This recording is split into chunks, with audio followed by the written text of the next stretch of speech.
click, click. This is your Kodak moment. Lillard long range three.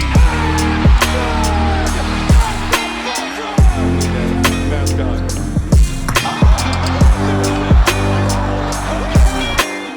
Bonjour à toutes, bonjour à tous et bienvenue dans Beyond the Draft, notre petit spin-off sur notre podcast régulier Beyond the Hoops qui ne parle uniquement de jeunes. On est content de vous retrouver pour pouvoir lancer ce deuxième numéro après un premier épisode qui était sur Red Shepard et qui vous avait bien plu. On s'est dit qu'on serait curieux de pouvoir en faire un deuxième pour parler d'autres joueurs et de continuer à approfondir tout ça. Et comme pour le premier épisode, on est avec Matt et Paul. Messieurs, comment ça va ? Ça va, écoute, en pleine forme. Même si c'est un dimanche soir et que je vais bientôt avoir envie de dormir, on est quand même là pour parler basket. On est quand même là pour parler basket. Et Matt, toi, comment ça va ? Bah écoute, ça va, hein, comme je disais dans la conversation QI, les Sixers me redonnent un peu d'espoir, donc écoute, ça va, hein. Matt, t'as eu la chance d'avoir le retour de Joel Embiid dernièrement. Ça fait du bien d'avoir le retour de Joel Embiid ou pas ? Bah surtout à ce niveau-là, ouais, ça fait un moment ça fait 2 ans, hein, que vraiment alors c'est pas le Joel Embiid non plus d'avant, hein, faut pas s'enflammer, mais on va dire que depuis qu'il a eu sa blessure, je crois que c'est peut-être le meilleur Joel Embiid que j'ai vu, parce que mais bon, en même temps, il était tellement pas bon que le fait qu'il enchaîne les non, mais c'est vrai, hein, mais le fait qu'il enchaîne un peu les matchs et qu'il a un bon niveau, bah, c'est cool, quoi, déjà. Paul, toi, Joel Embiid, je sais pas trop si c'est ta cam. Toi, de ton côté, Paul, côté Cavs, c'est un peu le retour de Darius Garland là en ce moment-là. On s'est fait quelques échanges dernièrement. Moi, j'essaye de rester à distance de Darius Garland, dans lequel j'ai tendance à croire trop vite. T'es content de le revoir un petit peu ou pas ? Ça fait du bien à l'équipe ? C'est surtout le retour de l'équipe au complet à peu près, quoi. Ouais, clairement. Genre quand t'as les 4 loustiques qui jouent, c'est pas la même chose. Après, le problème, c'est que dès qu'il y a pas un de ces gars ou même un des role players, il y a plus personne, quoi. Je pense De toute que si façon, on les avait Cavs, ils font fait... l'ascenseur. Soit c'est très bien, soit c'est nul. Je pense que si on avait fait un épisode de Beyond the Draft à l'époque de la première année ou de la deuxième année de Darius Garland, il aurait fait partie des joueurs sur lesquels on aurait été très très haut. Tant le profil, il est séduisant. Bon, pour au final un résultat qui est cool, mais qui, je trouve, est une éternelle déception. Bref, on va pas passer trop de temps sur Darius Garland. C'est pas le concept de l'émission. Le concept de l'émission, pour ceux qui ne la connaissent pas, il est assez simple. On prend des joueurs de première année et de deuxième année et on en parle. On aura une première section qui va être sur 3 joueurs. On a choisi chacun un joueur dont on a envie de parler pour qu'on puisse débattre un petit peu dessus. Deuxième section, ça sera le cœur de l'émission. On sera sur Dylan Harper et Stephen Castle. Comment les deux arrières des Spurs, le rookie et le sophomore, peuvent cohabiter au sein de cette équipe des Spurs. Et on terminera comme la dernière fois par un petit tu préfères pour terminer. Peut-être juste avant qu'on commence, juste pour vous remercier quand même pour tous les messages et toutes les vues qu'on a eues sur les 3 vidéos des vacances, que ce soit sur Miami, sur les Spurs ou sur Isacher. On est super contents. On imagine qu'en plus, il y a des petits nouveaux du coup qui arrivent, donc bienvenue. On espère que l'émission va vous plaire. Messieurs, on démarre tout de suite du coup avec nos 3 joueurs là qui nous font bien kiffer en ce moment. Ou moins en tout cas, les joueurs dont on a envie de parler. Et le premier, on s'est dit que ça allait être Matt qui allait se lancer. Matt, je te laisse donner ton premier nom. Ouais, du coup, je vais me pencher un peu sur Alex Sarr. Ok, Alexa. Bon, je pense que pas mal de gens connaissent, hein, déjà parce qu'il est français, parce qu'il a été drafté l'année dernière, c'était un peu lui qui était attendu numéro 1 à la base, mais du coup, ça a pas été lui. Il a été drafté, par Washington. Une bonne première saison quand même alors c'est un joueur très brut, je pense où il y avait beaucoup de choses à travailler, mais je trouve il a montré beaucoup de flashs intéressants. En attaque, le passing surtout, moi, c'est vraiment le truc qui a retenu mon attention lors de sa saison rookie. Après les défauts, c'était, en termes d'attaque, c'est un joueur qui fuit énormément le contact, donc qui provoque très peu de fautes, qui va très peu au cercle. C'était beaucoup ça l'année dernière. Tu sentais même que, il avait peur du contact, quoi. Il y allait pas, c'est-à-dire il était beaucoup dans l'évitement, en fait. Ouais, tout à fait. Donc c'était un peu ça le défaut et puis le pourcentage à 3 points était pas encore là, mais tu sentais que, c'était un peu sa carte d'entrée, d'être un pivot qui shoot, quoi. Et la défense, c'est un peu pareil, des flashs de protection de cercle. Les chiffres étaient pas encore vraiment là quand tu allais voir de protection de cercle, mais moi j'aimais quand même bien, sa manière de contrer, de défendre au panier, quoi, tout simplement. Intérieur quand même aussi qui est pas mal mobile, qui switchait. Et là, je trouve qu'en ce début de saison, les flashs deviennent des trucs beaucoup Ouais, ça plus se confirme concrets. un peu, ouais. La protection de cercle, je trouve, est devenue vraiment bonne. Même quand tu regardes les chiffres, il est même élite, hein. puisqu'il est passé de -2 à -13 en efficacité infligée au cercle et c'est le joueur qui défend le plus de paniers. Je suis allé voir la de NBA, je savais même pas, mais je viens d'avoir la stat sous les yeux. Mais non, mais ce qui est cool, c'est qu'il est mobile, je trouve, il peut aussi switcher et puis il y a des vrais progrès de coordination en fait en termes de contre, en termes de dissuasion. Alors il y a des fois, il est un peu trop dans le contre, je trouve, tu vois? Il cherche trop le contre, l'action un peu flashy plutôt que simplement des fois, venir contester et en attaque, je trouve, il y a eu pas mal de progrès mine de rien, même s'il y a toujours ses défauts de fuir le contact, mais je trouve qu'en rollman, il est meilleur. Son efficacité au cercle est meilleure, donc il y a vraiment eu pas mal de progrès et puis je trouve que le shoot à 3 points se concrétise, donc si déjà on a un pivot qui défend bien le cercle et qui shoot à 3 points et qui a du bon passing sur short roll, ça te fait déjà un profil hyper sympa, je trouve. Toi, je sais que c'est un joueur que t'aimes bien ça. Il me semble qu'il était premier de ta mock draft 2024, si je dis pas de bêtises. Tu l'as mis notamment devant Rizaché. Enfin, que Rizaché, je crois, il était même pas dans ton top 5 de mémoire, il était sixième. T'en penses quoi, toi, de Alex Sarr? Il était 8e même, Rizaché, je crois. Huit- Ouais, moi j'aime beaucoup le profil, très moderne, parce qu'il protège le cercle sur un poste 5 et il a des vrais skills en attaque pardon, avec un bon toucher et en fait, bah, ce qui est cool là sur son année 2, c'est qu'il progresse beaucoup sur des aspects qui sont donc de la création balle en main. Tu vois, il drive 2 fois plus, il est passé de 41 à 47 d'adresse, donc ça, c'est cool. Il est même passé du 12e, percentile au 60e percentile sur post-up. Donc on voit un mec, tu vois, qui se démerde mieux, qui sait mieux utiliser son physique pour, créer des décalages. Je trouve qu'il se situe aussi bien mieux dans les espaces quand il a la balle en main et qu'il est servi sur roll, parce que c'était quand même un gros problème sur son année rookie et là, c'est bien mieux. Donc ouais, je suis plutôt très satisfait de sa saison 2 parce qu'il est encore très jeune. Ah, je pense que c'est lui qui aurait dû être drafté en 1. Maintenant apparemment, il voulait pas jouer aux Hawks, donc il est peut-être bien, aux Wizards. Maintenant, c'est vrai qu'il est dans une équipe où il y a aucun vrai joueur de talent sur drive, balle en main. Ce qui fait qu'en fait, il joue qu'avec des shot makers pour l'instant, ou avec des mecs cramés comme, McCollum ou Middleton. Donc c'est bien, il a des vétérans et il aura un bon spacing, je pense, à terme dans cette équipe. Mais finalement, faire ce qu'il fait en année 2 avec aussi peu de talent à côté de lui, c'est cool. Mais moi, j'ai une question pour vous, parce que maintenant, en fait, la question qui va se poser, c'est genre un espèce de Bam Adebayo, Mobley, Chet en attaque. C'est-à-dire, tu as un 18 points, 9 rebonds dans une bonne équipe, mais tu peux pas forcément avoir mieux parce qu'il y aura, des limites balle en main. Ou alors c'est peut-être le next step, c'est-à-dire ça peut peut-être être une option 2 en attaque, donc du style, AD ou Karl Anthony Towns, tu parce qu'il a un truc qui fait en attaque que, bah, il peut être une option 2 et pas juste une option 3. Donc je sais pas si vous ce que vous en pensez, mais est-ce que c'est plus une option 2 ou une option 3 pour vous? Déjà, ce qui est cool dans les projections que tu as, c'est qu'on est quand même que sur des super joueurs. Donc, déjà, s'il arrive à atteindre ce niveau-là, c'est quand même déjà vraiment top. Moi, sur la partie offensive, je suis assez mesuré parce que effectivement, le tir est cool, mais je trouve qu'il y a toujours autant de mal sur l'accès au cercle, même si effectivement il y a du mieux. Il y a toujours un peu tu vois, je trouve qu'il est toujours un peu limité inside quand ça commence à batailler un peu dans le bully game, il a du mal en fait à sortir et à finir. Et d'ailleurs, ses pourcentages près du cercle sont pas très bons. Donc non, moi je pense pas que le plafond offensif soit extrêmement haut. Je pense qu'il profite quand même du fait d'être dans une équipe, qui déjà joue tout pour l'attaque et qui a pas trop d'enjeux, pour développer son jeu, mais je suis pas sûr que le plafond soit super haut. Je sais pas si Matt, toi, tu pareil, mais Bah, oui, moi je pense de toute façon son truc ça va être surtout la défense, hein.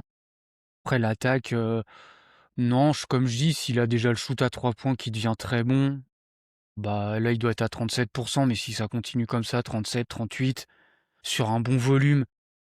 Par contre, quand même, ce que j'aime bien, c'est le passing, hein, sur short roll parce que c'est pas tous les bigs qu'on a cités l'ont pas autant, tu vois? Chet a le shoot et a beaucoup progressé sur drive. Par contre, le passing, je suis pas trop fan. Jaren Jackson Jr., c'est un peu pareil, tu vois? Alors lui qui est devenu excellent sur drive et à 3 points, mais qui a pas du tout de passing. Bon, bah, si Sarr, il a pas trop le drive, mais par contre, il a le 3 points et le passing, il pourrait très bien à terme devenir un joueur de ce calibre-là, rien que par sa protection de cercle, plus avoir quelques skills en attaque.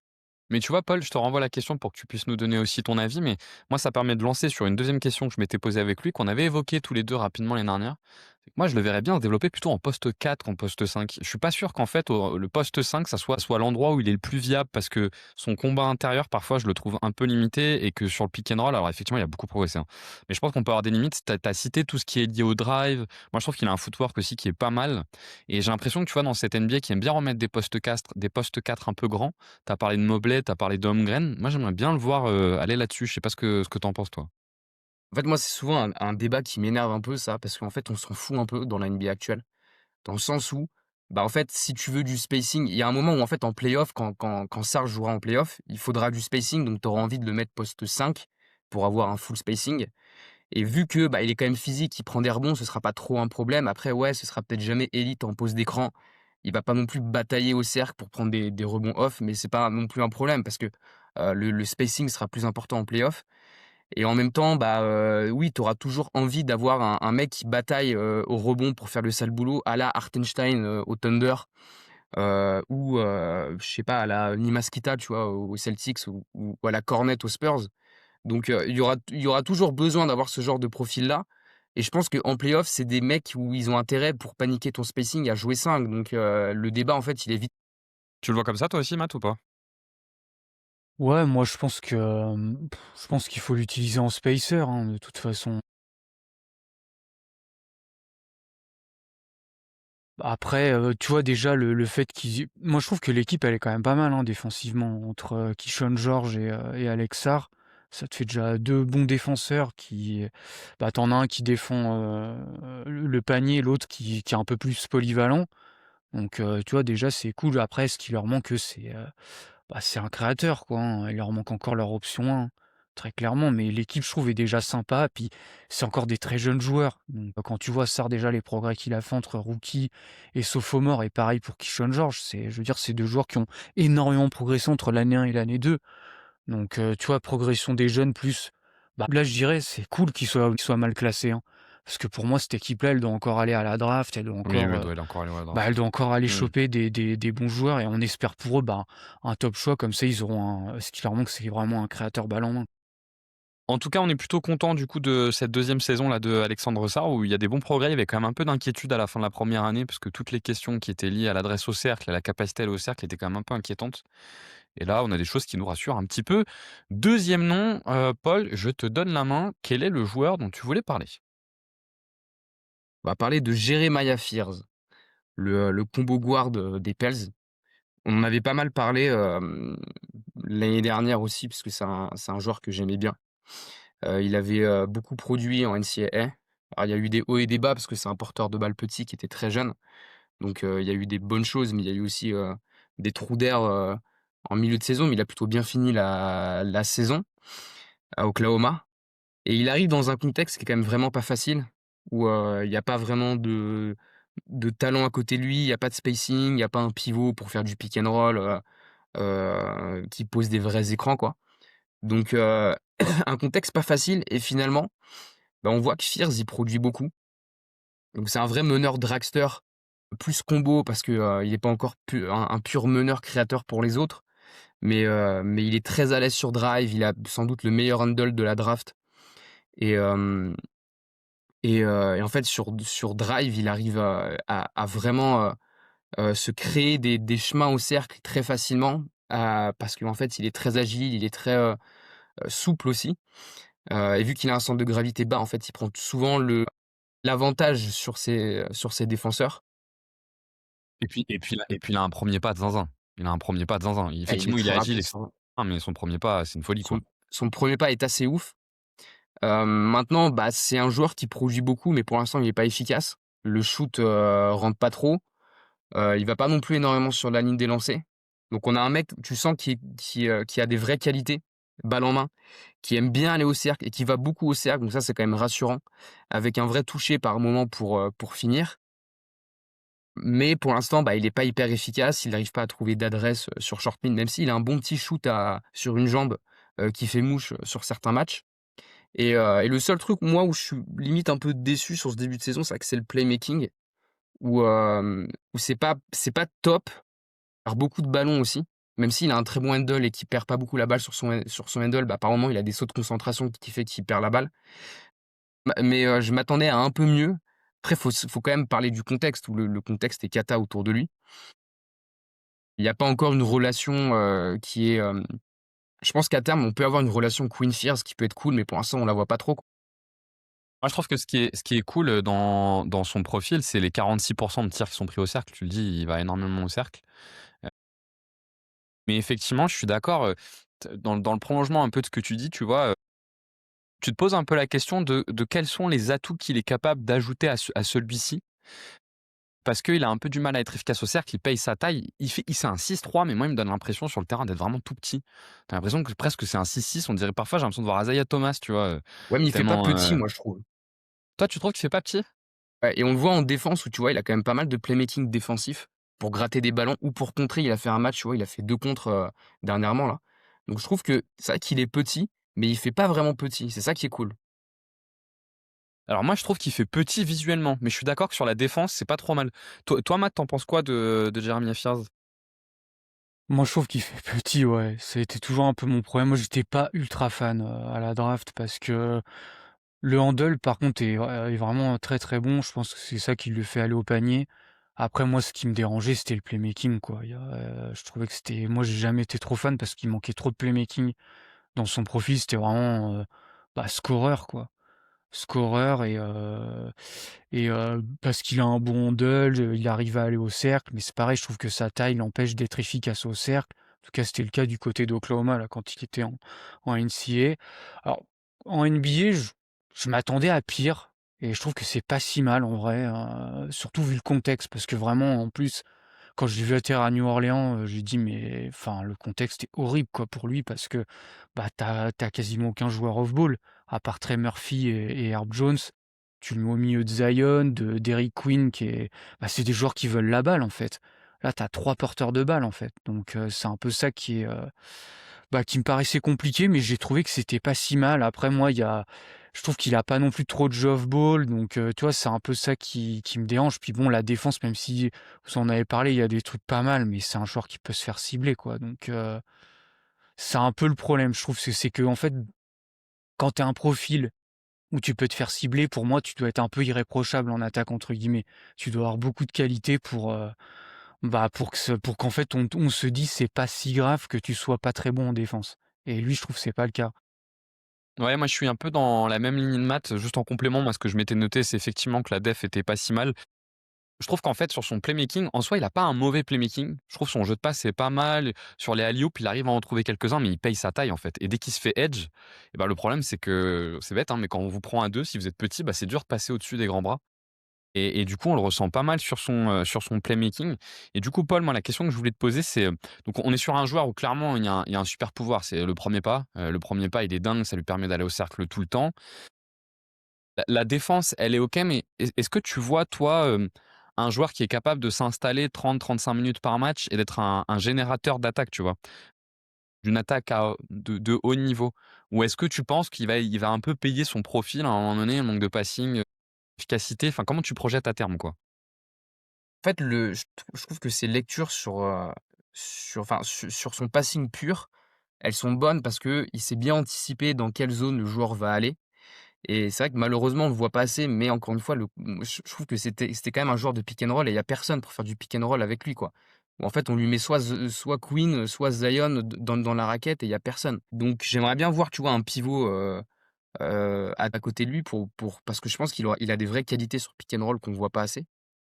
Maintenant, c'est vrai qu'il drive énormément. Pour l'instant, il est pas efficace et c'est vrai que s'il arrive pas à être efficace à terme sur ses drives, sur ses finitions et cetera, ce sera compliqué et s'il arrive pas à trouver de la régularité à 3 points, ce sera compliqué.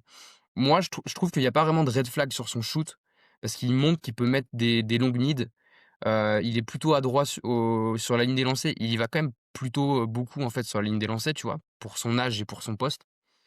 Donc je crois au profil de joueur où, le playmaking sera peut-être jamais élite, mais en fait, il y aura suffisamment de garanties sur le scoring parce qu'en fait, tu as un mec qui est ultra à l'aise sur drive et j'ai envie de croire au shoot. Ce qui fait que, tu vois, je peux m'imaginer avoir une carrière un peu à la Jamal Murray, quoi. Genre, c'est pas déconnant. OK. Après, c'est sûr que, ça peut devenir aussi un Jordan Poole, c'est-à-dire les flashs sur drive, on les voit que, trop peu et derrière, il y a pas grand chose, quoi. Oui, puis c'est intéressant l'idée avec Jamal Murray parce que pour le coup, il est mis dans un contexte avec un pivot qui, dans le profil, ressemble un peu à celui de Nikola Jokic, c'est-à-dire, c'est un peu lui la centrifugeuse de jeu et donc c'est comment tu arrives à construire autour. Dernier joueur dont on voulait parler, c'est moi qui voulais vous en parler pour le coup, c'est Donovan Clingan, le pivot de Portland. Je trouvais que c'était un cas intéressant parce que moi j'ai un paradoxe en fait avec, Clingan. Donc Clingan, hein, c'est le pivot qui a été drafté l'année dernière. Il fait 2,18 à peu près, 10 points, 10 rebonds cette saison. Il joue quasiment 30 minutes par match, donc il est vraiment installé, hein, pour le coup côté Portland. Et on est sur un joueur que Portland a essayé de développer comme un rim protector qui peut stretch, le terrain. Donc en gros, ils le mettent dans la raquette, vraiment, sur des situations de drop, deep drop, vraiment pour couvrir le cercle. Ils font beaucoup ce qu'essayent de faire par exemple, les Sixers avec Embiid, c'est-à-dire tout faire pour pas le mettre sur le pick and roll et pour qu'il puisse être tout le temps dans la couverture de cercle, qu'on voit pas mal faire les Spurs avec Victor, parce que match, hein, tu as fait un tweet, là-dessus, donc ça me permet de le citer au passage. Ils essayaient beaucoup de faire ça et il se trouve qu'en plus de l'autre côté, bah, il commence à stretch un peu, hein. Il a 34% à 3 points, donc ça commence à rentrer, de façon un peu régulière. Je crois qu'il est quasiment à 3 points par match. En plus, je voyais qu'il a 67% sur les longs mid. Donc ce qui est intéressant, il est plutôt intéressant à la finition parce qu'il est super grand. Et en plus, toutes les stats, tu vois, elles portent à dire que c'est un bon joueur. Par exemple, offensive rating, ils sont à +4 quand il est sur le terrain. Defensive rating, ils sont à -3 quand il est sur le terrain. Enfin, il est 3 points mieux. Il passe de 118 à 115. Il fait baisser la fréquence au cercle de 8%. En fait, tous les voyants sont au vert avec Donovan Clingan. Et moi, j'ai envie d'avoir votre avis. Tous les voyants ont beau être au vert, j'arrive pas à y croire. Notamment pour une raison, c'est que je le trouve totalement incapable de défendre sur switch. Et dès qu'il est sur des situations de switch, il se fait cibler, c'est terrible. Il peut absolument rien faire. Ça me fait un peu penser d'ailleurs, au problème que pouvait avoir Memphis l'année dernière avec Zach Edey.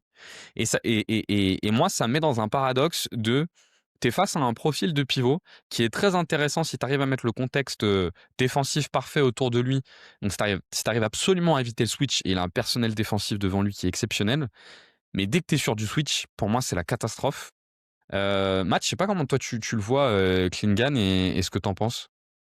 J'aime beaucoup, hein. J'aime beaucoup. Après, moi, j'adore les protecteurs de cercle, donc c'est un peu pour ça que j'aime bien, hein. Mais non, non, bah, déjà, dès sa saison rookie, il était super bon, quoi, là-dedans. Alors, je te rejoins, hein, sur un peu ce que tu as dit sur certaines choses, hein. Oui, il est pas mobile, c'est clair. Alors, surtout l'année dernière, hein. L'année dernière, c'était vraiment, bah, fallait qu'il soit proche du cercle. Je trouve que cette année, quand même, il y a eu une perte de poids, hein. Moi, ça m'a frappé un peu en début de saison où, bah, il est quand même plus mobile qu'avant. Alors c'est sûr que c'est pas une mobilité folle à non plus à défendre du switch, mais ça s'est amélioré. Ça s'est amélioré, mais c'est déjà un super défenseur de drop, en fait.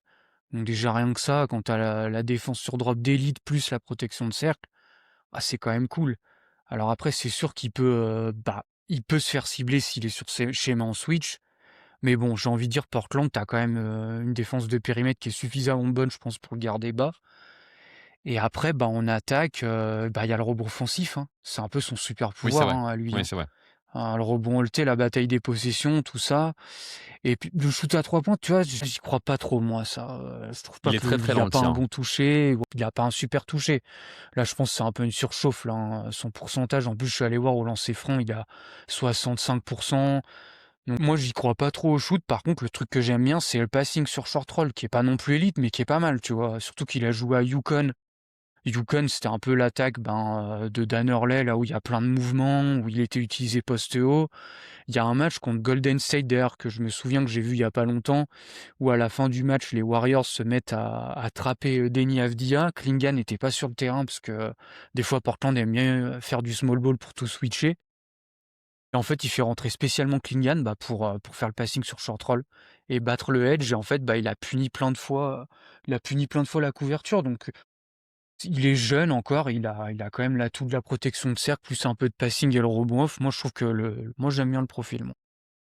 C'est vrai que ces joueurs-là, ce qui est intéressant, c'est que c'est des profils, à très, très fort compromis, mais que tu peux mettre parce que tu as un apport de l'autre côté qui est vraiment, intéressant si tu es dans le bon contexte. Paul, je sais pas si toi tu as un avis sur Klingan? Je serais pas surpris que tu sois un peu comme moi, que tu sois pas fan. En fait, je suis pas fan, mais tu vois, je me dis que ça a une valeur un peu sous-cotée. Ces pivots qui, ont quand même deux trois skills en attaque et qui protègent vraiment bien le cercle. même si c'est pas élite, tu vois? Mais il me fait penser un peu à Rudy Gobert à ses débuts OK. et en fait, je suis pas fan parce que genre, c'est pas c'est pas des profils qui sont intéressants à regarder. Mais tu vois, genre, je trouve que Klingan et Zakidi, moi, j'avais tendance à les mettre plus bas pas que la plupart des gens, mais je les avais mis plutôt bas dans mes mocks et tout et dans mes boards. Alors et en fait, tu vois, je me dis aujourd'hui que ça a une vraie valeur. Alors j'ai du mal à les imaginer dans des hautes sphères de playoff parce que ouais, sur Switch, c'est trop compliqué et en fait, ils sont pas si talentueux que ça en attaque. Donc quand il y a des mecs qui vont un peu les challenger physiquement, ce sera, plus dur. Mais en fait, ils protègent tellement bien le cercle parce qu'ils ont des tools physiques incroyables et en fait, bah, tu vois, Zakidi, il a 2-3 skills en attaque et pareil, Klingan, il est passé, d'une adresse vraiment pas ouf l'année dernière, au cercle et sur short mid à, tu vois, un 70 au cercle et 45 sur short mid avec un bout de shoot. Donc au final, tu pas un mec négatif en attaque et tu as un gars qui va forcément bien protéger ton cercle pendant X années parce que, il est trop grand. Ça a une vraie valeur. Mais c'est vrai que moi, je suis un peu comme toi, c'est-à-dire que les profils comme ça, en fait, vu que j'ai du mal à les projeter dans des hautes sphères de playoff, tu toujours un peu frustré et tu peut-être pas intérêt à les surpayer parce que je pense qu'un gars comme Rudy Gobert a été un peu surpayé. Donc tu as intérêt à plutôt avoir un contrat plus à la Zubac qu'à la, Rudy Gobert, quoi. Mais, ils ont de la valeur et je pense qu'ils auront une grande carrière. Sachant que moi, ce qui m'inquiète, c'est que tu vois, par exemple, on avait vu Zakidi l'année dernière contre les Warriors en playoff, contre OKC, pardon, en playoff, être totalement injouable, quoi. J'ai l'impression que ces profils de pivot qui ne peuvent vraiment pas défendre le switch, en playoff, ils se font quand même pas mal punir. Et du coup, moi, je trouve que ça pose une question dans la façon dont tu construis l'équipe. C'est un truc, par exemple, où Rudy Gobert est quand même au-dessus de la plupart de ces pivots-là, quoi. Il n'est pas Mmh. élite sur la Ah, défense de switch, mais il a quand même à le tenir un peu, quoi. bah, il l'a bien développé Gobert, hein. Il l'a bien développé, avant c'était pas aussi bon, mais par contre, tu vois, moi, il y a un truc, il dit, je trouve qu'il est pas si mauvais, hein. Tu vois, Klingan, autant, je trouve que la mobilité a toujours été un problème. Zakidi, moi, j'ai toujours bien aimé, hein. Je comprenais pas d'ailleurs souvent les gens dire, il est pas mobile. Je trouve que pour sa taille, il est quand même vachement mobile, hein. Franchement, en edge et en switch, c'est beaucoup mieux que Klingan, hein. Pour moi, je le trouve meilleur quand même en polyvalence de couverture. C'est dommage, il s'est blessé, mais en plus, il était en train de faire un super début de saison. Il dit, mais c'est un peu le même Mais profil après en. dans le même temps, on a vu contre OKC l'année dernière que c'était une catastrophe. Défensivement, il était injouable, il pouvait pas jouer. Tu vois, c'est là où je trouve que c'est des profils avec un tel compromis que ouais, moi je suis un peu dubitatif, tu vois, sur la projection. Parce que je trouve que le compromis, il est trop hard, quoi. Mais par contre, je peux que vous suivre, hein. Enfin, une fois de plus, j'ai commencé en disant ça, hein. Tu regardes toutes les stats de Klingan, ça pousse tout vers dire c'est bien. Je veux dire, la protection de cercle, c'est bien, le on-off, il est très bien. L'efficacité, elle est cool, ça se développe, on verra, mais je pense que ça peut être bien d'ailleurs qu'on se le garde en tête, peut-être pendant 1 an ou 2 ans, ce qu'on s'est dit aujourd'hui pour voir si effectivement ça s'est confirmé en play-off ou pas et ou si à l'inverse, en fait, gros impact, quoi. Mais donc on verra. Messieurs, ce que je vous propose, c'est qu'on passe à notre, gros sujet du jour qui tourne autour des Spurs. On avait envie de parler de Stephen Castle et de, Dylan Harper, les 2 arrières de San Antonio qui sont beaucoup mis en comparaison. Alors du coup, forcément, dans l'échange qu'on va avoir, la comparaison, elle aura lieu, on va un petit peu les comparer, mais dont on se pose parfois, je trouve, insuffisamment la question qui est de leur compatibilité. C'est bien de les comparer pour se dire, quel est le meilleur jeune des 2, mais je crois que comme ils jouent ensemble, ce qui est aussi intéressant, c'est de se poser la question de dans quelle mesure ils sont compatibles et est-ce qu'on arrive à se projeter sur une compatibilité entre les deux. Donc ça sera notre gros sujet du jour. Ce qu'on vous propose, c'est qu'on va démarrer par un tout petit scouting report. Le terme est un peu fort, une toute petite présentation des deux profils, si jamais vous les connaissez pas, qu'on va vous faire avec Matt. Matt, je te propose de prendre Stephen Castle, de présenter rapidement Stephen Castle, juste pour qu'on se remette un peu les idées au clair. Ouais, bah, c'est un créateur, bon, meneur de jeu, on peut dire, si on veut, hein, mais en tout cas qui crée beaucoup balle en main pour les Spurs, surtout cette saison, hein.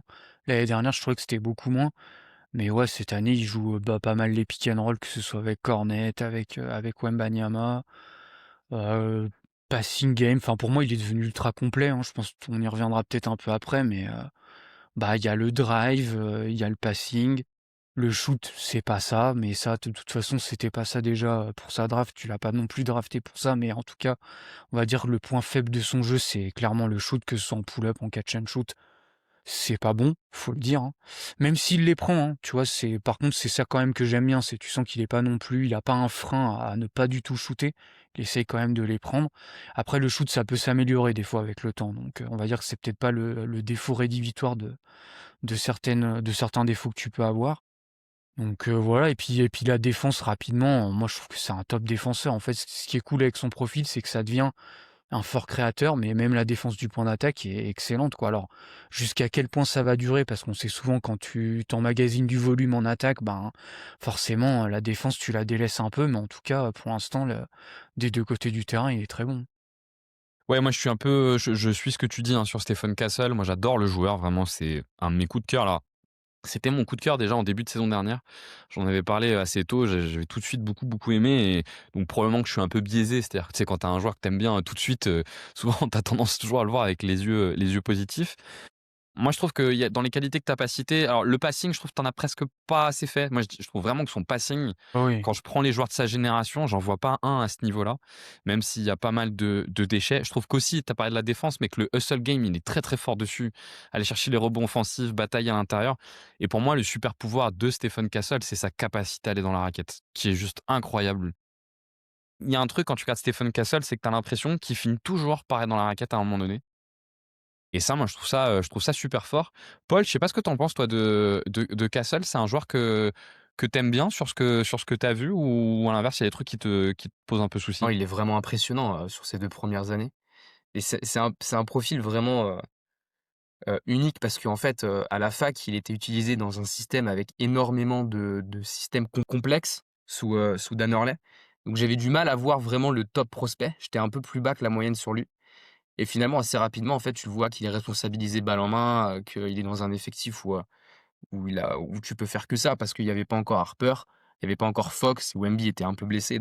Donc on l'a tout de suite responsabilisé balle en main et il a vraiment fermé des bouches tout de suite parce qu'il avait dit juste avant son arrivée en NBA: «Ouais, moi je suis un meneur» et on a tous ri et finalement, bah, il a eu ré on a eu tort de rire parce que ouais, c'est un meneur. Maintenant je suis pas non plus, aussi haut que vous. Je trouve que, par exemple sur le playmaking défensif, pour moi on en fait un peu trop. Et maintenant je trouve que le son shoot est quand même un peu inquiétant, que ce soit sur la ligne des lancers ou à 3 points. Je trouve qu'on part de très, très, loin pour l'instant. Donc ce qui est cool, c'est qu'un peu comme Harper, en fait, c'est des mecs qui sont très à l'aise balle en main sur drive, ce qui fait qu'en fait, ils créent énormément de décalage et c'est vrai que Castle, il y a un vrai passing. Maintenant, il y a aussi pas mal de déchets dans son jeu. Tu vois, c'est un mec il doit être à 7 passes, mais quand même plus de 3 turnovers par match. Et est-ce qu'il est si adroit que ça au cercle? Je suis pas sûr parce que tu vois, depuis son retour de blessure, bon, bah, il est à 62 au cercle et 42 sur short mid. C'est pas cata, mais tu vois, c'est pas ouf. Maintenant, il est encore très jeune et c'est vrai que dans l'offense des Spurs, il fait peut-être, doublon, en fait, avec Fox et Harper, mais en fait, ça crée forcément des décalages. Là, pour le coup, Castle, lui, il exploite plutôt bien les décalages qu'il crée, même s'il est pas hyper adroit au scoring. Ouais, je vois ce que tu veux dire. Le premier élément que tu as dit, il y a quand même le tir où effectivement, je sais pas ce que tu me diras ce que tu en penses, Matt, mais je suis d'accord que le tir, il est un peu inquiétant. Déjà, la mécanique, elle est assez lente. Alors, tu as tout à fait raison, il a pas peur de les prendre et on a vu des matchs où il prend 8-9 tirs à 3 points. Enfin, lui, il est clairement dans un truc de il va pas abandonner et il veut arriver à être à un bon tir à terme. Et sur la défense, juste sur les 2 points de limite que mettait Paul, moi effectivement, j'ai juste noté un truc sur la défense qui m'embête. Je le trouve vraiment bon sur la défense sur l'homme et globalement le playmaking défensif est pas mal, mais il est souvent pris à revers quand il est en low man. Il se retrouve souvent à low man où il est tout le temps un peu en retard. Mais bon, ça je pense que c'est des petits trucs de concentration qui se régleront avec le temps parce qu'il y a pas trop de raisons en vérité que ça soit le cas, trop souvent. Sur le tir, toi Matt, tu disais que tu aimais bien le fait qu'il en prenne. Est-ce que tu es un peu inquiet aussi ou ça va?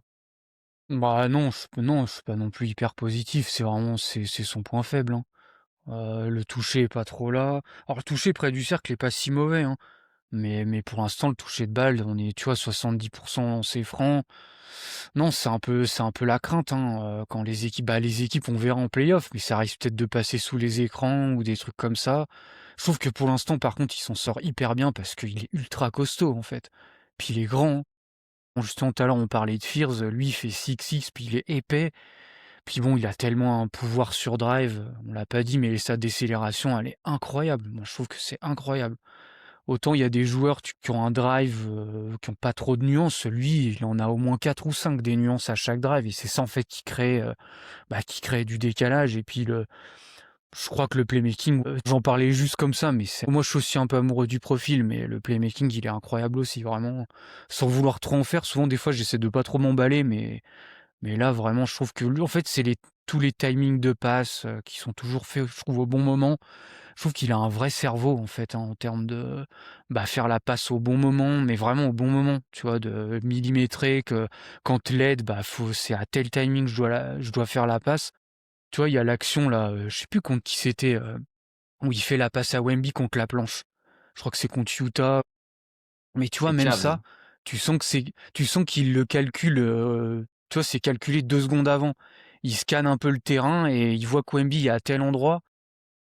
On a l'impression que c'est un highlight simple, mais en fait c'est vraiment calculé. Je trouve que c'est ça le plus impressionnant chez lui.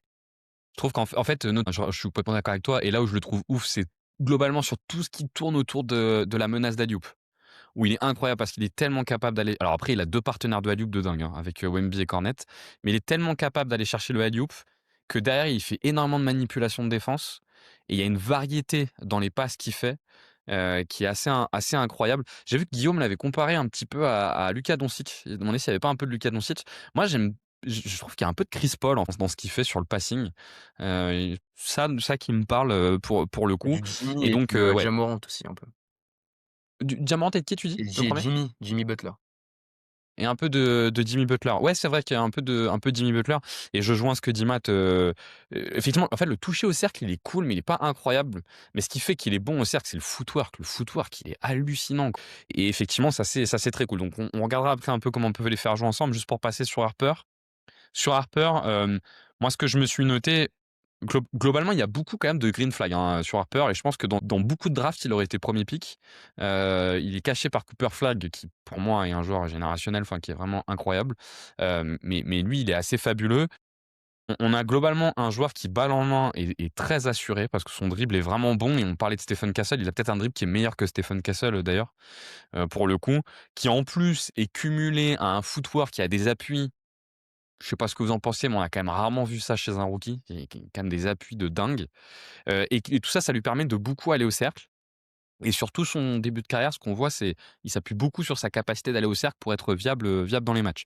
Parce qu'à l'inverse, son tir, presque plus inquiet, moi, sur son tir que sur celui de Castle, parce que j'aime pas du tout la gestuelle, je la trouve lente, je la trouve très devant, et ça m'embête un peu. Et ce qu'on a vu pour l'instant là dans les derniers matchs, au fur et à mesure que la saison avance, c'est qu'on voit que sa défense, elle est pas mal. Qu'en fait, sur la défense, il est vraiment pas mal. On a vu notamment contre Casey, sur les presses tout-terrain, qu'il était vraiment très solide. Et depuis quelques temps, je sais pas si vous avez remarqué, mais les équipes commencent à couvrir son drive. Au fur et à mesure que les équipes couvrent son drive, eh ben, on se rend compte que le passing, alors le passing, c'est pas le passing de Castle, mais que le passing, en fait, il est pas mal. Et on commence à avoir un peu de relation avec l'intérieur qui est fonctionnel pour le coup. Et ça donne un profil vraiment hyper chouette. Paul, je sais pas ce que tu en penses, toi, de Dylan Harper. Qu'est-ce que tu penses de ses débuts en NBA? En fait, il est impressionnant visuellement. Je trouve que l'eye test est fou. C'est un peu pareil que Castle, tu vois? Il crée énormément de décalage, mais c'est pareil, enfin, je trouve que pour l'instant, bon, il drive énormément au cercle, mais il est pas adroit, quoi. Et moi, je suis un peu déçu parce que je trouve que, tu vois, là, j'ai les stats sur les 14 derniers matchs. Il est même pas dans le top 80. Enfin, il est 18e percentile en adresse au cercle sur short mid et il est 7e percentile à 3 points. Et il est même à 67 au lancer, ce qui est le pire joueur, sur son poste, quoi. Donc je suis quand même un peu déçu. Après, je me dis, en fait, vu qu'il joue dans une top team, je pense que son impact est sous-coté. Parce que même s'il y a pas beaucoup de volume et il y a pas d'efficacité, il crée des décalages parce qu'il est trop fort sur drive, il arrive à se créer un chemin à chaque fois. Il y a eu des matchs quand même où quand il est en forme et quand il est dedans, tu vois, c'est 20 points en fait au bout de 3/4 temps. Donc là-dessus, c'est cool. Je suis rassuré quand même sur un truc, comme tu l'as dit, c'est la défense. Je trouve qu'il y a que ce soit on-ball ou off-ball, c'est très rassurant. C'est un mec qui se bat bien en fait, donc ça, c'est cool. Maintenant, ouais, c'est un peu comme Castle, le toucher est quand même assez inquiétant, que ce soit, à mi-distance ou à 3 points. C'est un mec qui, pour l'instant, pas autant crafty aussi que Castle, il va moins sur la ligne des lancers. Et le passing, je trouve que c'est plutôt rassurant sur les derniers matchs. Alors c'est pas la manipulation de défense de Castle, mais en fait, tu vois, en NCAA, c'était plutôt clean et là, il montre aussi qu'il est plutôt clean. C'est pas un mec qui perd énormément de ballons non plus. Après, il y a pas une prise de risque élevée. Donc moi, je reste un peu sur ma faim, je m'attendais à mieux. Maintenant, bon, il est dans un effectif où il y a pas non plus beaucoup de spacing à côté de lui, donc il est responsabilisé, c'est cool. Je pense qu'on sous-cote son impact parce qu'il est dans une équipe qui gagne avec un rôle important. Mais l'eye test, enfin les stats, mentent peut-être sur l'eye test, quoi. Toi, Matt, tu le sens comment, Castle, Les 2 c'est un peu mes chouchous. Harper, moi, j'aimais beaucoup à la draft parce que, bah, il y a ce côté grand porteur de balle, qui crée énormément sur drive. Il était ultra efficace en NCAA sur drive et bah, comme vous avez dit, vous avez bien fait le tour, mais je trouve que autant c'est vrai que les stats pour l'instant sont pas là, je veux dire, il est pas efficace. Même son drive, quand tu regardes les chiffres, sont pas efficaces, mais bon, c'est un rookie, tu vois? Les rookies, l'efficacité, Castle était pas du tout efficace, hein. En saison rookie, on avait que des flashs et on regarde le résultat aujourd'hui, je crois il est au-dessus de la moyenne en efficacité, donc je serais pas étonné que Harper au bout d'un moment, bah, ce sera peut-être que l'année prochaine, mais il y a trop de flashs. Il y a beaucoup trop de flashs sur drive qui me font acheter le profil, même en termes de passing, il y a du drive and kick, on n'est pas au niveau de Castle, hein, je suis d'accord avec vous. Castle a encore plus de nuances. Mais je crois que ça en dit plus surtout sur le niveau de Castle que ça en dit sur le niveau d'Harper qui est déjà très bon. Mais ouais, voilà. Alors, le seul truc qui me chagrine, c'est que je trouve qu'il a pas un gros temps de jeu, mais parce qu'il joue, bah, dans une équipe où il y a de la concurrence. Mais tu vois, il joue que 20 minutes, par match. Donc c'est vrai que quand tu regardes les chiffres de drive par match, tu te dis: «Ouais, c'est pas beaucoup, 10 drives par match». En fait, quand tu les ramènes sur un temps de jeu titulaire, bah, c'est un des joueurs qui drive le plus, en réalité. Donc c'est peut-être le seul truc, tu vois? Limite un joueur comme ça, tu aimerais le voir dans un contexte un peu, «nul» entre guillemets, qui est tous les ballons et peut-être qu'on serait peut-être encore plus impressionné parce que, bah, il y aura un nombre incalculable, pardon, de drives par match. Après sur le tir, je vous rejoins oui et non. Je suis un peu inquiet parce que je vous rejoins sur la mécanique que je trouve pas incroyable et c'était un peu le truc aussi qui m'interrogeait en NCAA. Par contre, je suis quand même plus haut que Castle sur le tir. Je pense qu'il part à pour moi, il a un meilleur toucher, même sur moi, j'avais les chiffres de high school que Alan m'avait transmis et il était à quasiment de 80 au lancer franc. Enfin, tu vois, il y a les indicateurs sont meilleurs. Moi, je crois quand même un peu plus au shoot de Harper, sans dire que ce sera un shooter d'élite, mais je serais pas étonné, tu vois, que ça devienne un shooter moyen dans la moyenne. Mais voilà, donc pour faire le tour du profil, c'est un peu ça et le jeu off-ball, je pense on en parlera après, mais j'ai vu des choses intéressantes aussi. peut-être juste, avant qu'on se pose là cette question de comment les faire jouer ensemble et de leur potentiel ensemble, que ce qu'on en fait, ce qui est un peu particulier avec ces 2 joueurs-là, c'est qu'on en parle beaucoup, on les valorise énormément.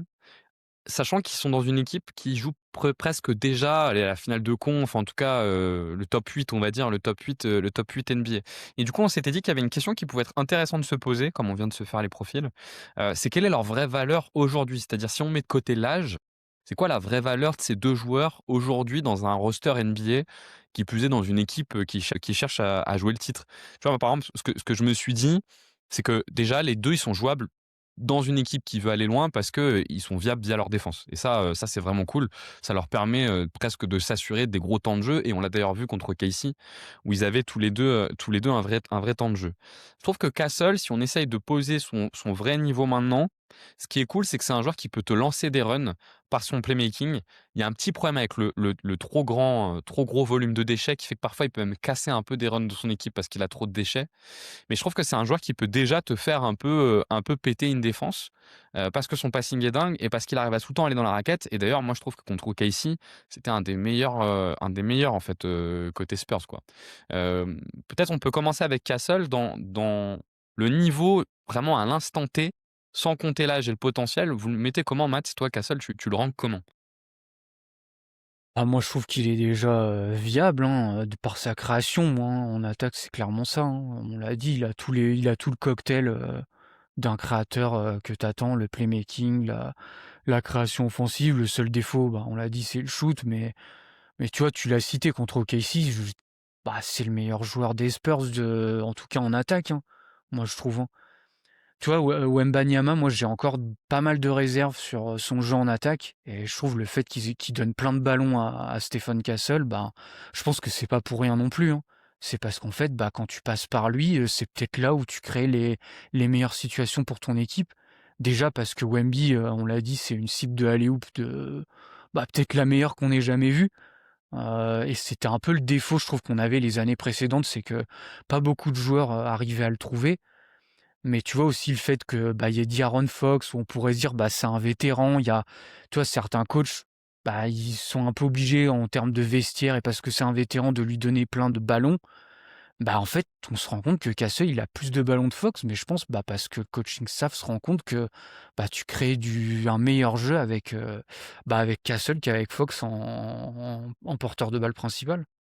Paul, tu le sens comment, tu le rankerais comment Castle à l'instant T sans prendre en compte le potentiel? Tu vois, j'étais en train de regarder juste ses stats contre OKC et contre OKC en 3 matchs, il est quand même à 22 points par match, 4 passes, à 46 à 3 points. Donc j'ai l'impression que c'est vraiment un joueur qui est capable de, dans les grands matchs, même s'il y a les compromis du shoot, en fait, s'il met dedans, dans les grands matchs ou tu vois, dans des grandes séries, tu auras une plus-value de dingue. Maintenant, je le rends comment? En fait, c'est la troisième option d'une équipe qui est à deuxième de la meilleure conférence. C'est peut-être déjà un top 50 joueur NBA, tu vois? Peut-être pas top 30 non plus, parce qu'il manque de volume et de certitude sur certains aspects du jeu. Là-dessus, c'est quand même, c'est assez fou de se dire que c'est déjà l'option 3 d'une équipe contender. Maintenant, tu vois, Ja Morant sur son début de carrière, on était très haut, on pensait que ça allait être un MVP. Aujourd'hui, il est au fond du gouffre. Ça reste quand même un joueur qui dépend aujourd'hui un peu de ses qualités athlétiques, et si le toucher vient jamais, on risque d'avoir des fantasmes un peu éternels et de se dire: «Ouais, mais bon, c'est pas si ouf, quoi». Genre si le toucher et si le shoot vient pas, tu auras peut-être jamais un joueur top 25, top 30. Ce qui fait que, bah, sa valeur, elle va très vite baisser et tu auras peut-être envie d'avoir un autre joueur à côté de Wemby pour optimiser ton spacing en vue des playoffs. Enfin, ouais, je pense que tu as un énorme pari à faire sur lui. Je pense que les Spurs vont le garder pendant un moment, mais maintenant ce sera à lui de passer le next step, même si on n'est qu'en année 2. C'est sûr qu'on va attendre de lui beaucoup parce qu'il est dans un effectif compétitif. Et sur Harper, même question, tu le ranques comment aujourd'hui? Donc pas la projection, à l'instant T, tu le mets, toi tu le ranques, comment, Paul, Harper? Bah, déjà, il est rookie, donc c'est dur de ranker un rookie. Pour moi, c'est un prospect générationnel sur son poste, sur les postes de guard. Je trouve que, on l'a vu en NCAA, tu vois? Genre ce qu'il fait sur drive, c'est quand même assez fou. C'est du niveau. Faut peut-être remonter à John Wall ou Derrick Rose pour voir un mec aussi fort là-dessus. Mais c'est un peu pareil que Castle, c'est-à-dire si le shoot vient pas, s'il développe pas un niveau, excellent au passing, même si tu auras toujours un two-way player, il y a un moment où tu auras envie de faire un autre pari parce qu'il y a Fox dans l'effectif à côté de Wemby, il y a Castle aussi. Donc, je pense que pour le coup, les Spurs, ils vont faire le pari sur ces 2 mecs-là. Je pense pas qu'ils vont trade, tu vois, pour une autre star et tout. Mais, donc assez rapidement, on va se voir, on va voir qui est capable de développer de l'adresse, qui est capable de porter la balle avec haut volume, et qui va pas trop sacrifier ton spacing en vue des playoffs. Parce que j'ai du mal à croire que les deux se développent hyper bien. Je pense qu'il y a un moment où tu vas devoir faire un choix. Et là, bah, qui des 2? Moi, j'ai un peu plus envie de croire en Harper parce que je pense au même âge, il était quand même meilleur. Mais la NBA, ça va vite, quoi. Et toi, Matt, Harper, tu le ranques comment, à l'instant T, comme joueur? Alors, je pense que vous avez pas mal répondu au truc. Déjà, c'est un, bah, créateur pour l'instant qui est encore, bah, qui est encore rookie, donc il y a beaucoup de choses encore imparfaites, mais bah, pour l'instant, il est un peu utilisé en relais, un peu à la Manu Ginobili, tu vois, en sixième homme, un peu comme James Harden aussi à OKC, hein, en début de carrière. Alors je sais pas si son temps de jeu augmentera, en play-off. C'est vrai que là, il reste pas mal, pour l'instant à bah, il s'était blessé, Fox est revenu entre-temps et là, depuis, bah, il est cantonné à 21-20 minutes de temps de jeu par match. Moi, je pense quand même que les 2, Harper et Castle peuvent coexister. C'est ce que je parlais rapidement, mais moi, autant le shoot pour l'instant de Harper, c'est pas trop ça. Par contre, moi, j'aime bien son jeu off-ball, c'est-à-dire les cuts. Vraiment, je trouve qu'il est très bon et moi, c'était un peu une inquiétude que j'avais pour la NBA, c'était quid de son jeu off-ball. Parce que bah, à Rutgers, où il était, c'était lui qui portait la balle, quoi. Il y avait pas de jeu off-ball, il y avait pas de jeu off-ball, quoi. Moi, j'en voyais pas, mais parce qu'aussi le contexte faisait que, bah, il y a que lui qui portait la balle. Donc c'était un peu la question que j'avais, déjà parce que j'avais des questions sur le shoot, Mais là où j'ai été rassuré, je trouve, c'est un joueur qui essaye de jouer off-ball, qui se déplace, qui fait des cuts, qui bouge. C'est pas le joueur, voilà, qui des fois, c'est un peu les défauts de ces gros créateurs ou de ces potentiels gros créateurs, ils ont pas de jeu off-ball et ça peut être embêtant. Donc c'est ça que je trouve, positif et puis vous en avez parlé. Ouais, le niveau défensif, pareil, je suis surpris, je m'attendais pas aussi bien, même si il est perfectible sur certaines choses, mais je trouve qu'il tient assez bien et puis les 2 de toute façon, ils sont grands. Donc déjà, tu vois, c'est super cool, même si, admettons, tu pas des top défenseurs, le fait de pouvoir switcher, sur le bas court, c'est déjà très bien, mais en plus, je pense qu'on a affaire à 2 bons défenseurs. Sur le niveau actuel, parce qu'on parle beaucoup de driver elite, juste pour essayer de remettre un peu en perspective, pour information, Harper, il a 49% de réussite sur ses drives. Je vous fais un petit quiz. À votre avis, Shai Gilgeous-Alexander, il a combien de pourcents de réussite sur ses drives? C'est en finition, hein, en field goal, Finition. 58. Ouais, ouais, il a 59. Et Luka Doncic, à ouais, votre avis, il a combien? 65? 61. Paul? Il a 63. C'est pile entre les deux. Non, mais je trouve que c'est intéressant aussi pour remettre un peu en perspective. Plus comme les Spurs sont aussi dans. Alors, les deux sont des aliens, hein. Enfin, là, je vous ai vraiment pris les deux mecs où ça n'a absolument aucun sens, leur efficacité sur drive avec ces niveaux de volume-là. Il y a un seul joueur qui a un gros volume de drive qui est encore plus efficace. Est-ce que vous avez idée de qui c'est? Il est blessé en ce moment. Ouais, Il joue. c'est Austin Reeves. Ouais, c'est Austin Reeves qui a Ouais. 65% sur drive en ayant encore un plus gros volume de drive que Lucas. Mais donc voilà, juste pour remettre un peu en perspective, c'est-à-dire qu'on dit que c'est un driver élite Castle, Harper, mais c'est un driver élite pour son âge, hein. C'est pas en valeur Ouais. absolue. Donc dans cette équipe qui cherche aussi à construire un effectif peut-être pour jouer le titre dès cette année ou dès l'année prochaine, on parle quand même du deuxième de la conférence Ouest, c'est quand même à prendre en compte. Moi je pense que Castle, on est pour l'instant sur un niveau de bon joker en sortie de banc, si tu te projettes dans le cadre playoff et que t'es pas juste dans le fait de vouloir lui apprendre en fait, à prendre de l'expérience, parce que quand le drive est un peu bloqué, ben, derrière c'est un petit peu compliqué et donc on s'était dit qu'il y avait un sujet un peu sur la façon de les faire cohabiter tous les 2. Paul a commencé un peu à en parler en disant que selon lui, il y aurait un choix à faire, à terme. C'est vrai que moi je vois pas trop de complémentarité naturelle dans leur jeu. J'ai l'impression qu'on est plutôt sur 2 joueurs, qui doivent, cohabiter de manière un petit peu difficile et plus vers un toi, un moi. D'ailleurs, on en parle peu, mais la saison des Spurs, pour l'instant, elle tient beaucoup sur le shot making de De'Aaron Fox, hein. On n'en parle pas beaucoup, mais le fait que De'Aaron Fox soit aussi bon sur le shot making, ça permet justement de compenser un peu ces 2 profils sur la ligne arrière, qui sont beaucoup plus agressifs au cercle et moins adroits là-dedans.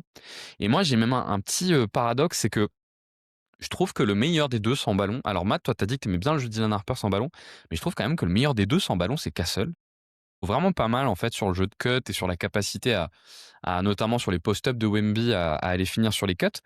Mais le seul problème, c'est que moi, quand je vois les 2, j'ai plus envie que Castle ait la balle en main parce que son playmaking est largement meilleur, sans que son drive soit vraiment moins bon. Comment vous vous projetez sur la cohabitation entre les 2? Parce que partons du principe que, les Spurs dans les 2-3 prochaines années, ils vont en trade aucun des 2, ce qui est le plus probable quand même. Quand tu as 2 joueurs comme ça, tu as plutôt envie de les garder.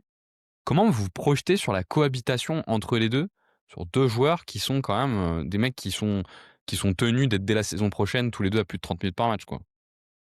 Moi, je pense que déjà, on a dit, le jeu off-ball des 2, tu raison, sont pas inexistants. Moi, Castle, en plus, ce que j'aime bien, c'est qu'ils le font souvent, aller dans le dunker spot quand il a pas le ballon. Comme ça, il va, choper des rebonds offensifs et souvent, il amène le petit, tu sais, qui est défendu, sur lui. Comme ça, ça crée un mismatch sous le cercle, donc il l'utilise pas mal comme ça. Mais après, admettons, si on se projette un peu qu'il y ait pas de synergie, vraiment entre les 2. Ce sera dû à toi, à moi et je pense que tu seras content parce que, je pense qu'il faut quand même un minimum, faut quand même avoir 2 bons créateurs, hein, en play-off, hein. Quand on regarde, tu vois le Oklahoma, c'est peut-être ce qui leur a fait un peu défaut, même s'ils ont été au titre, hein. Mais je trouve que sur certaines séries, on a vu l'écart de niveau entre, Shai Gilgeous-Alexander et c'est Jalen Williams normalement qui est censé prendre un peu le relais. Voilà, J-Dub, il a quand même pas mal de défauts, donc tu vois, tu bien avoir quand même 2 forts joueurs à la création. Au pire, s'il y a pas trop d'existence entre les jeux off-ball ou qu'il y a pas de jeu d'écran, de choses comme ça entre les 2, au pire, ce sera des créateurs, l'un et l'autre. C'est plus, en fait, comment tu vas cohabiter entre les 2 et De'Aaron Fox. C'est plus ça, moi, qui me pose question. Après, De'Aaron Fox, c'est pas la même timeline. Moi, j'ai un peu l'impression que les Spurs, ils l'ont pris pour une cartouche de trade plus tard parce que t'as le contrat, la valeur du contrat. Et en plus, quand tu regardes finalement, je trouve que De'Aaron Fox, c'est un peu le genre qu'ils essayent de le plus déployer off-ball dernièrement, où ils le font souvent Meilleur partir shoot. d'un écran, tu vois, d'un pin down, ils le font remonter, soit pour un shoot, soit il va faire une zoom action, soit finalement il va refuser l'écran. Enfin, il l'utilise pas mal comme ça. Donc je pense que c'est aussi pour. Tu sens qu'en fait, c'est un peu le joueur qui veulent le moins voir la balle en main entre guillemets, tu vois? Ils essaient je trouve de le déployer un peu autrement alors que les 2 tu sens que quand Harper est sur le terrain et Castle est sur le banc, il a les clés de la création et quand c'est Castle qui est là, c'est lui qui a les clés de la création parce que je pense qu'à l'instant T, ça reste le meilleur joueur des 2 hein, entre Ca Toi, Paul, est-ce que tu arrives à te projeter sur une cohabitation, entre les 2? Je pense que c'est un bon exemple, les Spurs, du fait que quand tu multiplies les ball handlers de grande taille, c'est-à-dire des mecs qui sont pas très petits, qui sont capables d'être positifs en défense, au final, hem, tes problèmes de spacing, en fait, ils se voient pas tant que ça. Au sens où, même si le jeu off ball de ces mecs-là est pas ouf et que c'est des mecs qui mettent pas dedans à 3 points, en fait, ils sont tellement impactants sur drive et si tu as 2-3 mecs à côté qui t'offrent du spacing et notamment dans un five out, dans un pseudo five out avec Wemby en 5, au final, c'est les problèmes de spacing, tu vois, sur la régulière, on la voit pas. Alors je pense qu'en playoff, on le verra, mais aujourd'hui, tu as une équipe qui est, même avec des problèmes de spacing théorique, qui est quand même top 6 attaque, alors qu'il y a des mecs qui ont, loupé des matchs. Donc je pense que la cohabitation après j'ai l'impression que, tu vois, genre si tu enfin, c'est cool d'avoir 2 ball handlers, mais je trouve que 3 avec Fox finalement si tu auras peut-être un problème de riche, qui est peut-être pas si un problème que ça. C'est sûr qu'à terme, tu pourras pas donner énormément de volume à ces 3 mecs-là, parce que même les role players, ils vont avoir un peu de volume en attaque, quoi. Donc je pense que même si tu développes pas beaucoup de synergie entre les 2, c'est pas un si gros problème que ça, parce qu'il y aura forcément un peu de synergie avec Wemby ou avec, d'autres role players. Donc moi, j'aurais tendance à dire que, ouais, c'est un pro ça peut tu peux croire que c'est un problème d'avoir, des drivers qui n'ont pas de shoot, mais en fait, ils créent tellement de décalage et si à côté tu as, suffisamment de gars sur le front de courte qui peut sanctionner à 3 points et deux trois mecs intéressants sur cut, comme c'est le cas, tu vois, d'un Keldon Johnson dans cette équipe ou d'un Champagny, au final, tu as un niveau plancher offensif qui sera peut-être jamais excellent, mais qui est largement suffisant, quoi. Mais je trouve que dans ce que vous exprimez, vous oubliez, l'arbre au milieu du village, quoi. L'arbre au milieu du village, c'est quand même Wemby, hein. Aujourd'hui, quand même, la façon dont les Spurs structurent leur attaque, c'est beaucoup avec Wemby qui a la balle en main, que ça soit sur du post-up. Wemby, de toute façon, c'est un mauvais poseur d'écran. Il joue un peu de pick and roll avec lui, mais on voit bien que c'est pas son principal point fort. Et dans ce contexte où Wemby est quand même enfin, le créateur de jeu principal de cette équipe, avoir les 2 en même temps dans une projection à 2-3 ans, s'ils ont leurs problèmes de tir, par exemple, je trouve que ça pose question, quoi. Parce que là, du coup, tu peux avoir un deuxième porteur de balle, c'est pas gênant. J'enlève même De'Aaron Fox, hein. Tu peux avoir un deuxième porteur de balle, c'est pas gênant. Mais tu vas pas en avoir 3 quoi. Enfin, t'as pas 3 porteurs de balles en même temps sur le terrain. Et du coup, c'est là où je me dis que la cohabitation, elle me paraît un peu difficile. Après, là où je vois ce que dit Paul, c'est qu'effectivement, c'est déjà 2 très bons défenseurs et qu'on voit des équipes comme par exemple OKC ou Boston, d'abord miser sur la défense et après ils se disent: «Bon, bah, multiplier les créateurs, au pire ça permettra d'attaquer les mismatchs et ça va le faire». Mais je sais pas trop dans quelle mesure, tu as vraiment la possibilité d'optimiser Wemby et c'est quand même bien le but de cette équipe, c'est d'optimiser Wemby en ayant les 2 en même temps sur le terrain. C'est là où moi je suis un peu, Mmh. Ouais, dubitatif, mais je quoi. pense que Après le pro ouais, mais vas-y, je vas-y. pense que, finalement, quand tu regardes les Spurs, ils ont pas intérêt à responsabiliser Wemby tant que ça, balle en main, sur de la création pure, parce que sa taille fait qu'il est limité, quoi. Donc moi, je le vois plus dans un rôle de finisseur Wemby parfait, même s'il y aura évidemment, quelques briques de création.